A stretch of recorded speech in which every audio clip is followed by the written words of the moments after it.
पूर्व प्रधानमंत्री डॉक्टर मनमोहन सिंह का निधन, राजघाट के पास होगा अंतिम संस्कार। भारत के पूर्व प्रधानमंत्री डॉक्टर मनमोहन सिंह का निधन हो गया है। वह 92 वर्ष के थे और कल रात उनका निधन हुआ। उन्हें गुरुवार शाम करीब 8 बजे दिल्ली के एम्स के इमरजेंसी वार्ड में भर्ती कराया गया था। उनका पार्थिव शरीर 28 दिसंबर को कांग्रेस मुख्यालय लाया जाएगा, जहां लोग उन्हें श्रद्धांजलि अर्पित करेंगे। उनका अंतिम संस्कार राजघाट के पास किया जाएगा।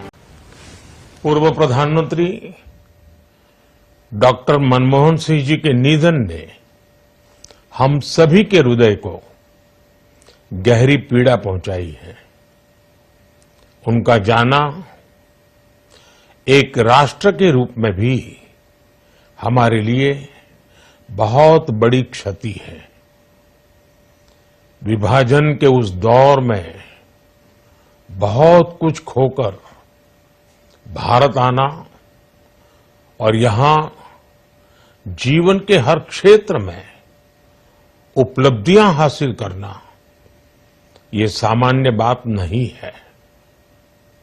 अभावों और संघर्षों से ऊपर उठकर कैसे ऊंचाइयों को हासिल किया जा सकता है, उनका जीवन ये सीख भावी पीढ़ी को देता रहेगा।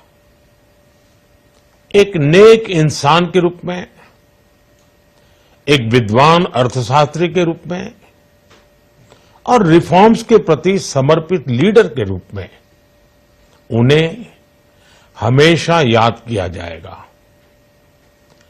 एक अर्थशास्त्री के रूप में उन्होंने अलग अलग स्तर पर भारत सरकार में अनेक सेवाएं दी।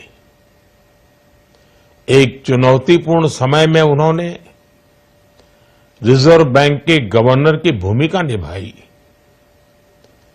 पूर्व प्रधानमंत्री भारत रत्न श्री पीवी नरसिम्हा राव जी की सरकार के वित्त मंत्री रहते हुए उन्होंने वित्तीय संकट से घिरे देश को एक नई अर्थव्यवस्था के मार्ग पर प्रशस्त किया। प्रधानमंत्री के रूप में देश के विकास में और प्रगति में उनके योगदान को हमेशा याद किया जाएगा।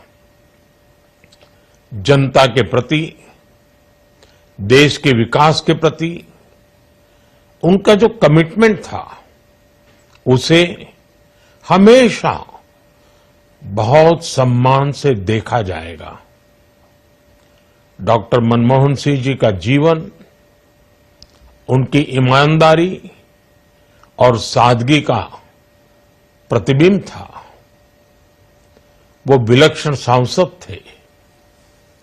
उनकी विनम्रता, सौम्यता और उनकी बौद्धिकता उनके संसदीय। पंजाब के बठिंडा में दर्दनाक हादसा, यात्रियों से भरी बस नाले में गिरी, 5 लोगों के मारे जाने की सूचना। पंजाब के बठिंडा में एक बस नाले में गिर जाने से बड़ा हादसा हो गया है। जानकारी के अनुसार ये दुर्घटना जिले के अंतर्गत गांव जीवन सिंह बाला के पास हुई। इस हादसे में 5 लोगों के मारे जाने की सूचना है। बस हादसे में चालक की भी मौत हो गई है, जिसकी पहचान मानसा वाली बलकार सिंह के तौर पर हुई है। वहीं दुर्घटना में तकरीबन 15 लोगों के घायल होने की सूचना है। मौके पर एनडीआरएफ की टीम बचाव के लिए पहुंची है। बस के नाले में गिरने के कारणों का अभी तक पता नहीं लग पाया है। फिलहाल लोगों को बाहर निकालने का बचाव कार्य भी जारी है। यह बस सरदुलगढ़ से बठिंडा आ रही थी। सवारियों को रेस्क्यू किया जा रहा है। मौके पर एनडीआरएफ की टीमें और कई एम्बुलेंस भी पहुंची है। कुल अनफॉर्चुनेटली 8 लोगों की मौत हुई है, जिसमें से 5 जो है वो तलवंडी साबो जो हमारा सिविल हॉस्पिटल है वहाँ पे, उनमें एक 2 साल की बच्ची है, एक 3 फीमेल्स है और एक मेल है। और इसके अलावा यहाँ पे जो अपना सिविल हॉस्पिटल बठिंडा है, इसमें 3 लोगों की मौत हुई है। उन 3 में से हमारे पास 2 मेल है, जिसमें कि एक हैंडीकैप्ड है और एक फीमेल है। तो अभी तक लगभग 8 में से 5 की शिनाख्त हुई है। बाकी 3 की अभी तक शिनाख्त नहीं हो पाई है। जब शिनाख्त हो जाएगी तो उनकी भी हम उनकी फैमिली या परिवार वालों के साथ में कंटेक्ट करेंगे। वजह पता लगी कुछ स्टार्टिंग शुरुआत? जैसे मैडम ने बताया कि हमने वहाँ लोगों से पूछा था जो कि रेस्क्यू हुए थे, तो उनका ये कहना था कि बस थोड़ी तेज चल रही थी और दूसरी साइड से एक ट्रॉला भी आ गया, जिसकी वजह से ड्राइवर जो है वो उसको कंट्रोल में नहीं रख पाया और नाले में गिर गया। सर, जिस तरह विधायक कह रहे हैं चिट्ठी लिखेंगे सरकार को कोई मुआवजा राशि आर्थिक मदद? देखिए, सरकार की हमेशा ये कोशिश होती है कि जो भी इस तरीके का कोई परिवार हो जिसको कि तकलीफ में किसी भी तरीके की सहायता की ज़रूरत हो तो ज़रूर करते हैं।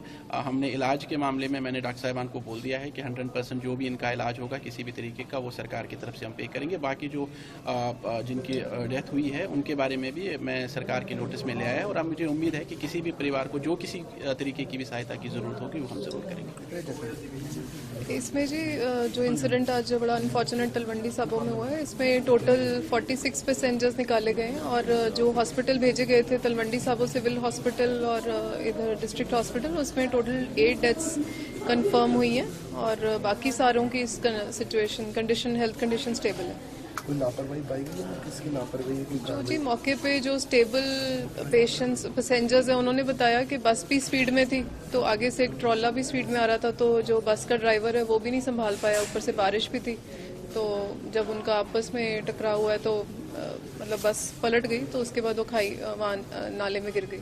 मेल फीमेल में पता लगे कितने बच्चे कैजुअलिटी? एक दा जी 2 साल दी बच्ची है ना जी जो कैजुअलिटी है और among the 8 rest details आपको पता है। दिल्ली में एंटी नारकोटिक्स टास्क फोर्स की बड़ी कार्रवाई, 51 ग्राम स्मैक के साथ ड्रग तस्कर गिरफ्तार। शादरा जिले की एंटी नारकोटिक्स टास्क फोर्स ने ड्रग तस्करी के खिलाफ बड़ी कार्रवाई करते हुए श्यामलाल कॉलेज के पास से एक ड्रग तस्कर को गिरफ्तार किया। पुलिस को सूचना मिली थी कि श्यामलाल कॉलेज बस स्टैंड के पास एक संदिग्ध व्यक्ति ड्रग्स की तस्करी के इरादे से आने वाला है। इस सूचना के आधार पर एंटी नारकोटिक्स टास्क फोर्स के इंस्पेक्टर ने टीम के साथ ट्रैप लगाकर शाम करीब 7:20 पर आरोपी नजीर शेख को घर दबोचा। आरोपी की तलाश में उसके पास से 51 ग्राम स्मैक बरामद हुई। पुलिस ने आरोपी के खिलाफ NDPS एक्ट के तहत मामला दर्ज कर लिया है और आगे की जांच जारी है। पुलिस अब ये पता लगाने की कोशिश कर रही है कि आरोपी नजीर शेख किस नेटवर्क के तहत काम कर रहा था और ड्रग्स कहां से लाता था। ब्यूरो रिपोर्ट, टीम तफ्तीश न्यूज।